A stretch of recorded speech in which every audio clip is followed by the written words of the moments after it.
Hey, everybody. Welcome to episode 11 of the Zero Hour Podcast, brought to you by Ground Zero Car Audio. What are we going to talk about today? Well, in typical us fashion, we were out on the road at a show, and we're going to talk about this show. So, Texas Heatwave was a really cool environment for us as an audio company to be, our team representing the brand at a car show. Why is that important? We'll cover that. And we will cover another aspect of the same show, which was a full-on sound quality competition tied into a car show. Again, something important. So I'm going to be joined by Nick. We're going to cover that, kind of go through some rundown of the show, why it was important, some of the vehicles, some of the accolades that we got to walk away with, and really just, again, shoot the shit and have some fun. Stay tuned. We'll be right back.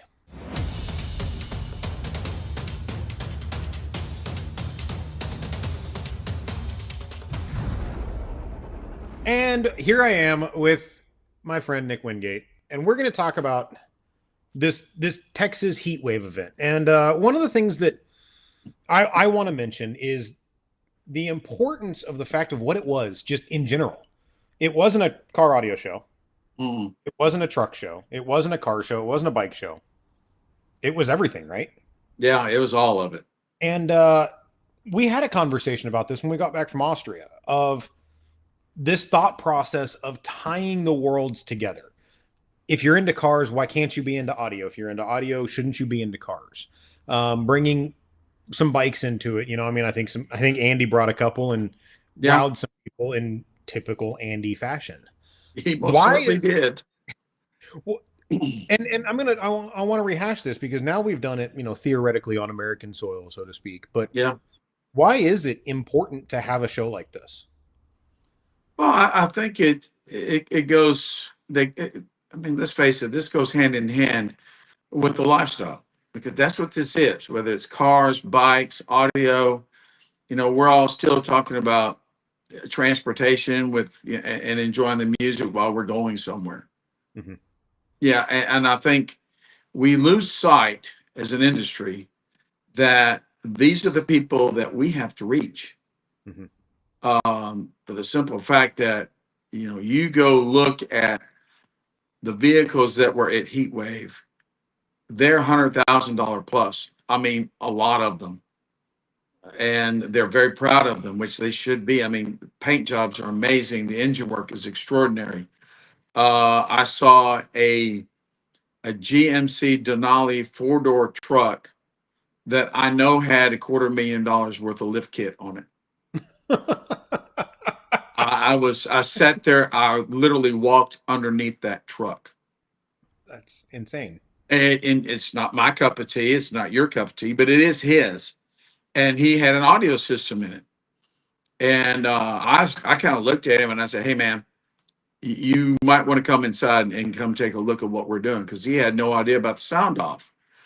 And he did. And he was blown away. He had absolutely no idea anybody can make a truck sound, like we can. Yeah. As an industry, and it was just blown away. So, this is the continuation of, us going out and trying to get the community to understand that you're going to have to go to these people because they do not know we exist. And I was going to ask that because a lot of the conversations we've had lately are, who is the target market, right? The person that walks into your car audio shop is becoming few and far between. Yes. So like you said, we're having to go places. We've spent time, you've been to Expona, you've been to some of the high-end shows. We've been, international.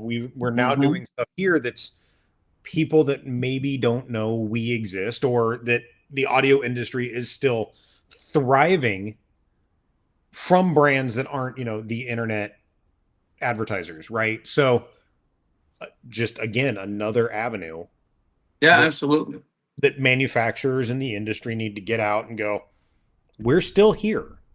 We're still fun. And, come see what we can do. Couldn't agree with you more. So it's cool that we got this experience, right? Because not only was our team there representing, we had some cars there that absolutely just were wicked incredible. But, we also had what dealers there from Yes. both sides, coming together. So we've got, a dealer who builds hot rods and builds audio packages and happens to do them in the same car. He's out there, hyping the heck out of what we're doing. We're there supporting the industry. What more could we do? What more is there to do, in something like this? What were we missing? Or were we not? And this show was like the greatest that we've had so far. No, I don't think it was the greatest we've had so far, but it was close. I think Axpana was probably the one that turned the most heads because simple fact that those are the people who are willing to spend tens of thousands of dollars. Okay. But in the same breath, you have to branch out. You have to go find those group of people that, quite frankly, don't even understand what it's all about, how good we can get the cars to sound. Okay. And that was the key. They understand loud. They Okay. understand loud and proud. But understanding what can be achieved, like this gentleman in this truck, he had no idea that we could get cars to image and stage and have depth, and he was blown away. And he wasn't the only one. I mean, we had a number of people that we demonstrated vehicles to, and everybody got out just shaking their head, going, "I had no idea." I still do that on a regular basis. So we can't say that it's, No. exclusive to non-audio people, right? But Mm-hmm. but I guess that's why it's important that we continue to support shows like this, right? Is Mm-hmm. car builders, high-end home people, the average enthusiast, this market is shrinking. Yes. I And know we you. all know that. I mean, let's face it, we know that, the motorcycle cruising bike industry is shrinking. I mean, it's just a fact. Harley Davidson is down and they're not coming back. That demographic is my age and older, and we're dying. And so they know they've got a problem on their hands. There's only three sections of the boating industry that's growing right now, and one of them is $500,000 boats and up. Mhm. And who is that? Well, yeah, that's people that's my age and higher that they're transitioning to do other things, or they are boating enthusiasts or fishing enthusiasts. Uh, so we have to take a look at where is the next group of people that we can reach.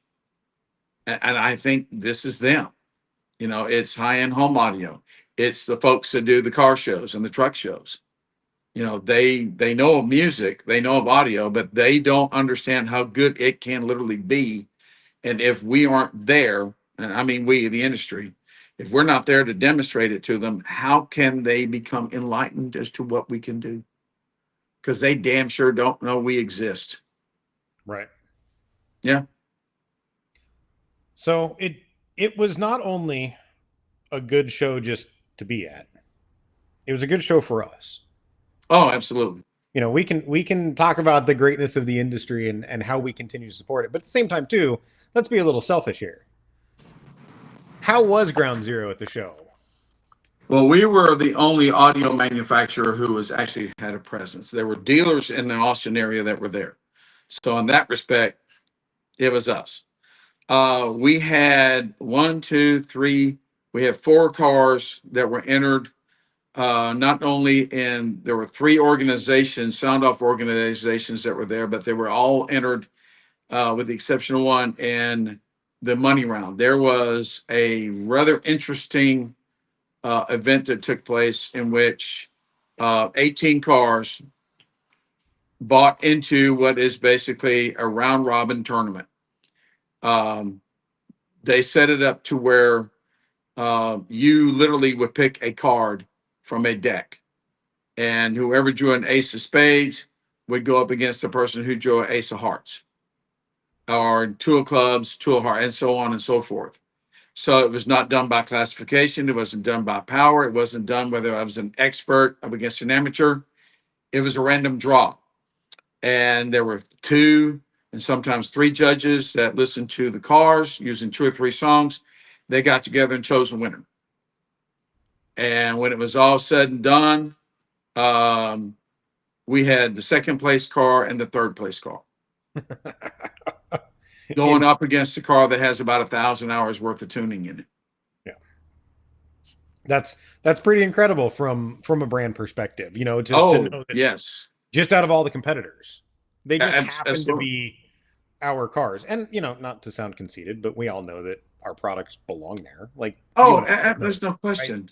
So it's one of those things that not only and hopefully what this entire show was hopefully other vendors pay attention, other manufacturers pay attention. I think given the people who were there, and given the amount of foot traffic that we had come through the doors, I think they should, because when you're talking about having a captive crowd, this was it. Because there's only a few buildings in the facility. And, when you're, honest to gosh, trying to beat the heat, Mm-hmm. you're going to come in this building. And this is where we were. And we had a number of people go and look at all the, the products we had laid out on the tables. And they were shaking their heads going, what is this? What is this? How does this work? How much is this? I've never heard of this. Go listen to this car, get out and stare at us and go, there's no way. There is no way. And that's the reason we're there. We have to promote the brand, but we also have to promote what we can do. Yeah, it's And not just products on a table, like you said. It's no, oh, this is in there. Go listen to that. yeah, absolutely. And so people, were just blown away. They could not believe what they were hearing, like in Tommy Spears' truck. Wow. They could not get over that Tommy had $3,800 worth of gear in his truck. And it doesn't sound like it. It sounds like it's 10 grand. Wow.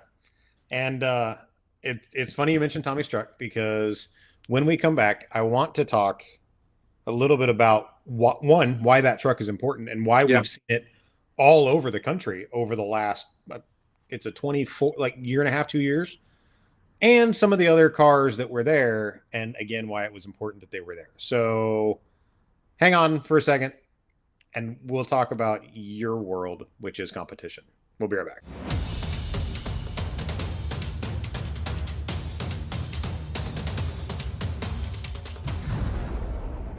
Okay, Nick, competition is your thing. I mean, don't get me wrong. High-end SQ, all the fun car audio is your thing. But Yeah. competition is the thing that you run circles, especially around me, but you run circles around a lot of people when it comes to the SQ competition thought process. I want to focus on 3 cars that were there. I mean, I know we had 4 total. Yes. No, we had 5 things in competition, I mean, because I think one of Andy's bikes was in a class, right? And It was. I think people outside were like, wait, what? No, That? and they actually put Andy in the car class, and he ended up being 4th. And he was not it was not the only, there were only 4 vehicles in the class. It was funny, but it's a testament to how good that bike sounds. Well, It's and amazing. it's Amazing. tell me the last time you heard something he brought to a show that didn't make you go, wait, what? That's a motorcycle. No, every time Andy shows up with something, I just shake my head and go, really? It's just really, it's And amazing. and you knew people at the show that thought the same thing. No, everybody that walked by, judges, non-judges, competitors, just general people walk by. When Andy would get on it, it would be like people would go, what? Oh my God, you've got to be kidding me. That is a bike. Yeah. It was amazing. Yeah, it's fun, right? I mean, it is. It's a hell of a lot of fun. it is a hell of a lot of fun. So let's get to the 3 competition cars that were Ground Zero cars. Full stop. Okay. I want to start with Jim's, because Jim's we've seen kind of out in the world. Yeah. But this was the first time that we've seen Jim's Ram with reference speakers. Yes. He's had them in about 3 weeks. So real quick recap on his, and it's reference 3-ways in the front, Mm-hmm. 3 plutonium 10s, one center front, Yes. two Yes. vented in the under backseat location with a gnarly port configuration. Oh my gosh. Yeah. All uranium amps. Yes. Okay. So, I mean, not the highest tier of anything, No. but absolutely phenomenal product. He placed what were his standings at the end of the day? He was first in his class in IASCA, and he was first in his class in MCA. Okay. So, a car that had speakers in it for 3 weeks, that Mm-hmm. had, I mean, we're talking this entire build is 7 months, 8 months old. Yeah, it's about 8 months old I right now. think, right? I'm trying to remember when he built it for finals last year. September, Okay. So, about 10 months. okay, yep. Going into competition with unheard speakers, untested, really, production speakers, Mm-hmm. first and first. Okay. Yep. That to me is absolutely incredible because that, again, speaks testament to what it is that we're out here trying to say. Mm-hmm. The most expensive series of amplifiers. These aren't the best No. 10. No. This is a product that was designed to achieve a goal, and Jim properly implemented and executed that goal. Absolutely. What were some of the impressions that people expressed to you getting out of that truck? Because I know it's not just that was really good. There was more to it. Yeah, this is from well, let's just start with the judging staff, who, all of these folks have been doing this for over 10 years. And they know what they're listening for. And the general consensus basically was that is the widest, deepest, most three-dimensional soundstage anybody has ever heard in a car. Period. Wow. It was amazing. Now, I heard that from more than one judge. And several of them made the remarks to me that it's 3 weeks old and it sounds like this. Because Jim was telling them, and they're like, what's this going to sound like when it's fully tuned? Because we're not done by any stretch of the imagination. We just didn't have time. Right. And I'm like, yep, I'm at that point right now to where now it's going to be the little things that we're going to work on. And but Jacob, when you look at what it took Jim to get that together, and I think he's got a grand total of maybe 2 or 3 EQ bands in each speaker are being utilized. That's crazy. Right. And I think it's a testament to the design and the engineering of the product, obviously. Mm-hmm.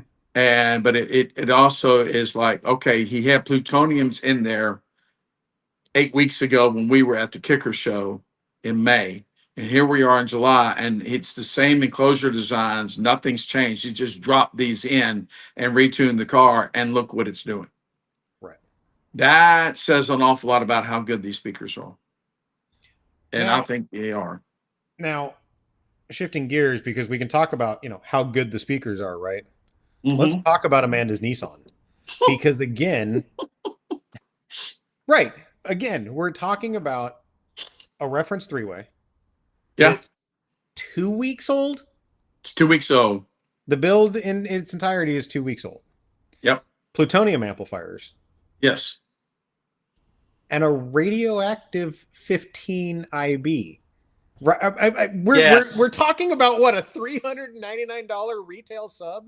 Yep. Or something like that? And nobody bought that. They had to look it up online to make sure I was telling them the damn truth. Now, did anybody complain about sub bass in her car? No. Okay, no. Okay. We had people telling me to turn it down.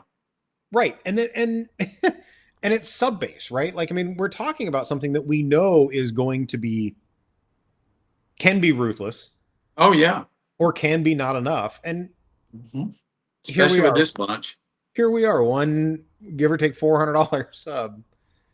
Right. Just making people go, what? Yeah, and they have to understand it's an infinite baffle. I mean, there's no enclosure. It's not a seal box. It's not a vented box. They're using the trunk as the enclosure. And when I read the Theo Smalls on that driver, I told James Halter, this gentleman's this gentleman's wife owns the car. I told him, I said, build this as an infinite baffle sub and go with it. And he was like, "Are you sure?" I'm like, "Yep, I am sure." Yeah. And he called me the day they fired the subwoofer up. He called me and he goes, "You were not kidding. Oh my gosh." Now that's not the words he used, but I'm not going to tell you what he used. But he was blown away. And everybody that got in that car was like, "It's an infinite baffle 15.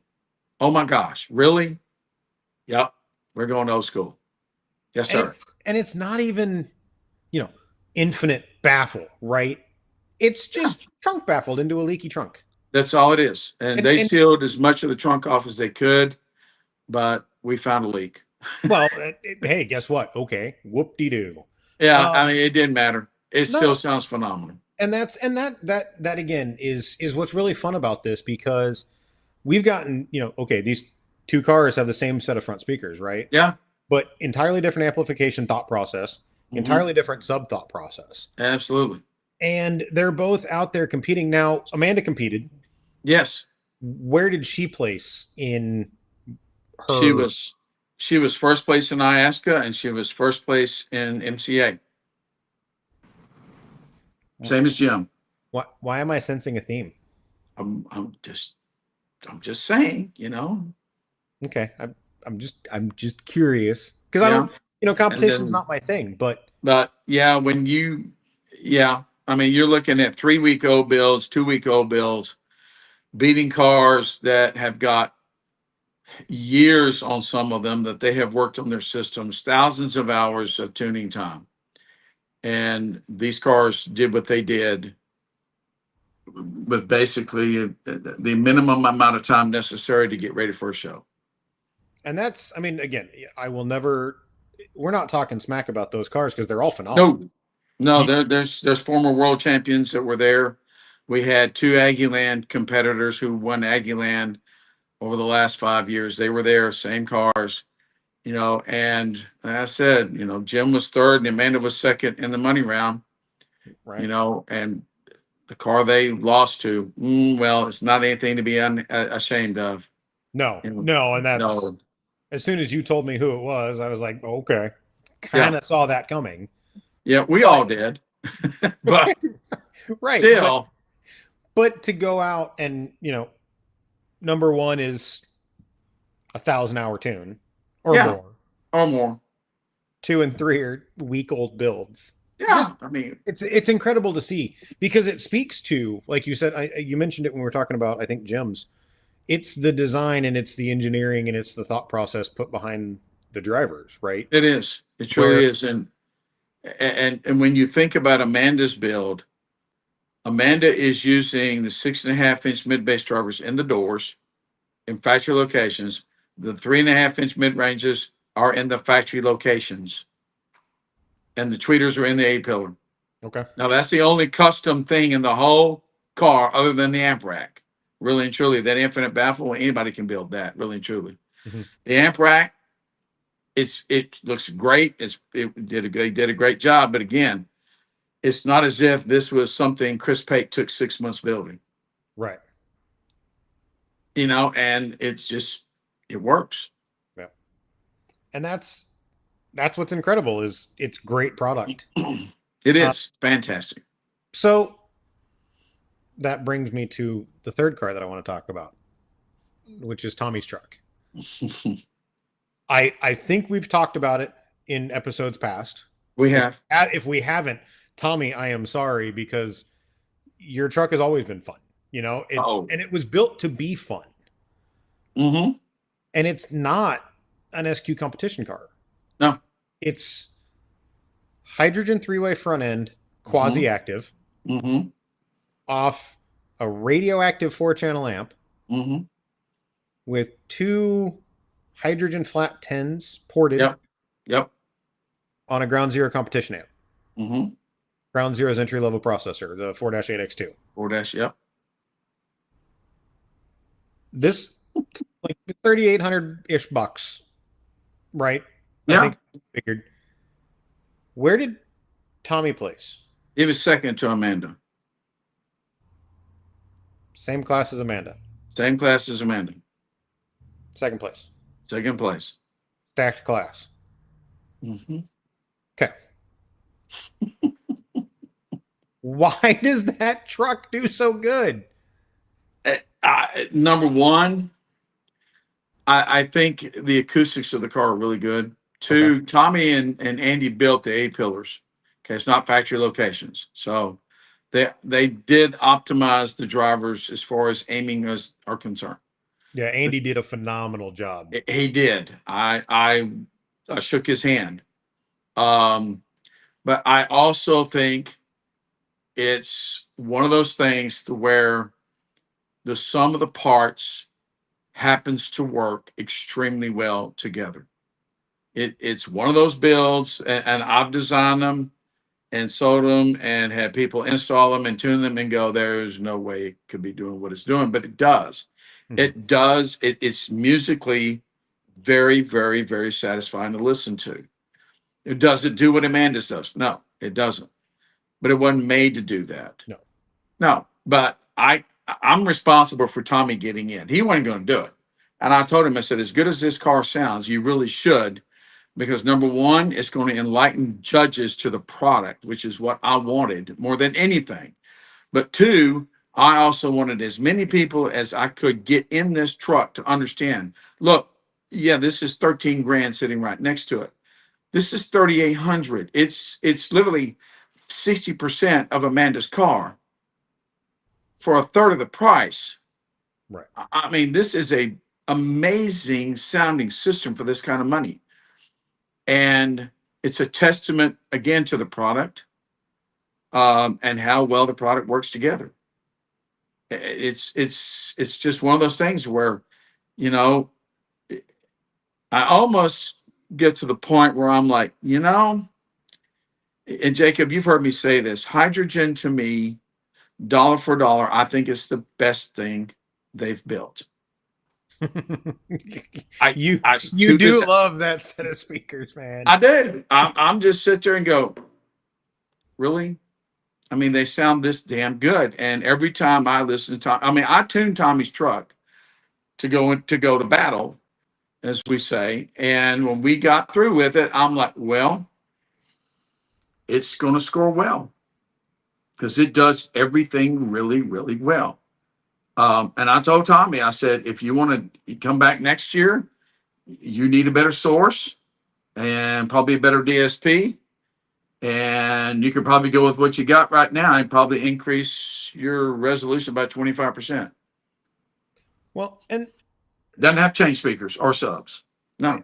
I think what shocks me, and it's a conversation I've had with Andy in the past, right? That one of the things we look at in competition is people are scared to want to compete with the thing that they turnkeyed, right? Yes. Tommy never would have competed with that truck. No. It wasn't designed for it. It wasn't built for it. It's not Mm-mm. purpose built. No one ever would have thought, hey, quasi active on not entry level, but moderately priced gear, Yeah. is going to go place well. But none of us. I don't think anybody thought that.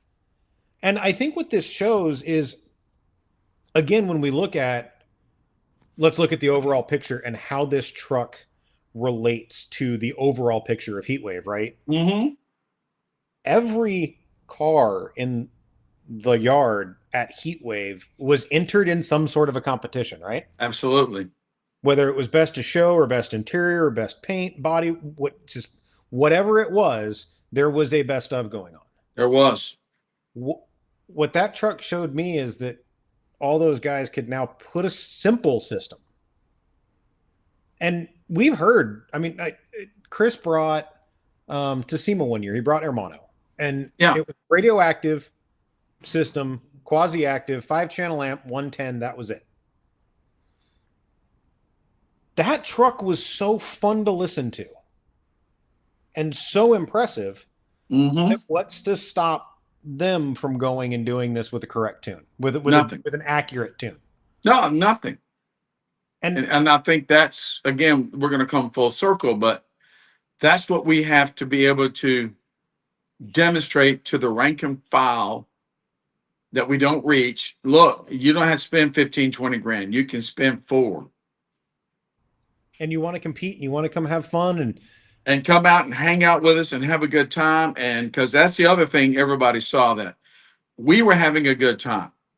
We hanging out at our booth was damn near every judge in the organizations that were there. When they got done judging and taking a break, they were all hanging out in our booth. And because number one, we had chairs so they could sit down and get.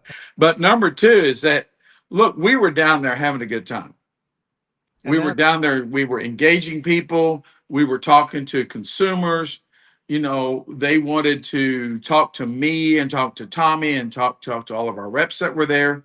They wanted to know more about the product, but they also knew that we were having fun. We were having a good time because I told everybody before we got started in this, I said, if you're coming into this and you want to be dead damn serious about it, no, you leave that to me and Jim and Amanda and Tommy. The rest of y'all, this is about you enjoying the show and getting to understand these people and interact with these folks and have a good time. I Let the other side of this alone. Let me have it. Well, and I think you nailed it. I mean, it's having fun. It's It BS. was. It's BSing with your friends and hanging out and having a good time. And at the end of the day, if you walk away with a trophy, because guess what? You put up Great. something great, even better. And, I can relate that back in the day when I was living in California. Mm-hmm. We would do hangouts at American Honda Motors print shop, because one of our friends worked there and gave us power and let us use their parking lot. And yeah, competition cars, but it wasn't competition. No. It was hanging out with your friends and having fun and shooting the shit and smoking a cigar with Mark or talking to Richard and, Yep. seeing people grow in the industry and all of a Mm-hmm. sudden now they're, staples in SQ. These are the things that are fun. And I think that got lost. Yeah, and this weekend we did not have one complaint by anybody. Wow. Not one person complained about anything because we were there to have a good time. Everybody that comes to this show knows, yes, it is going to be blistering freaking hot. There's a reason they call it heat wave. But we're there also because we all know each other. If we've got new competitors coming in, hey, let's go help them. Let's make sure they're understood that they're welcome to the table. We want them to understand, like, hey, how many cars did I have to go listen to because they needed my help and they're not within our group? I didn't care. I know these guys. They're old friends. Of course, I'm going to go listen to the cars and tell them what I think. But it's about the music and us all enjoying the music and enjoying each other's systems. And isn't that what this is all about? Yeah, absolutely. I always thought it was. Oh, it is. It Exactly. still is. We just got to get everybody to remember it and bring them all back. Yep. Plain simple. Yeah. Well, and on that note, talking about having fun, I'm going to let you go so we can have some fun.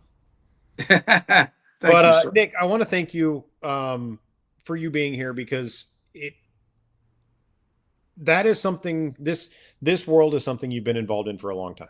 Oh, yeah. And to see your passion still there or maybe even slightly rejuvenated about, this thought process means a lot because yes, we know the industry is having trouble. Yeah. I don't think it's in trouble. I think we need to figure out ways to do what we're out there doing. Getting people excited, getting people to show, hey, we're having fun. This is still a thing. Everybody still loves music. Yeah. We all need to just remember that.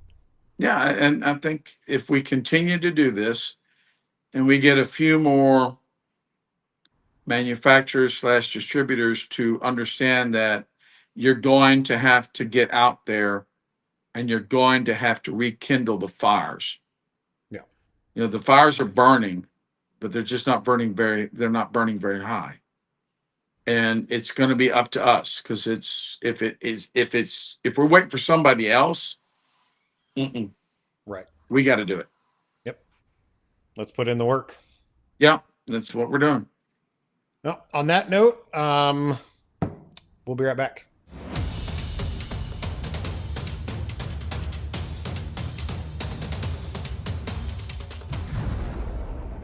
Heatwave in a nutshell. And of course, we went off the rails a little bit because it's not just about a show. It's not just about Ground Zero. It's not just about the industry. It's for us, it's how do all these things go together? And we still have to have that love and find that love for this industry and get other people to understand why we love this industry. And that's why I love talking to Nick and our guys and everybody who goes to these shows and just gets to step back and go, I'm glad I'm here. I'm glad I'm still doing this. So there you have it. We Ground Zero equipped vehicles won some trophies, which is always fun to kind of brag about. And they did it out there having fun, which is, let's be honest, all that matters. We'll be back next month with a topic to which I don't know yet. So hang on out, pay attention, keep your eyes out. We'll have some fun. We'll see you next month. Don't forget to subscribe on the things at Ground Zero USA, and we will see you in August. Have a good one.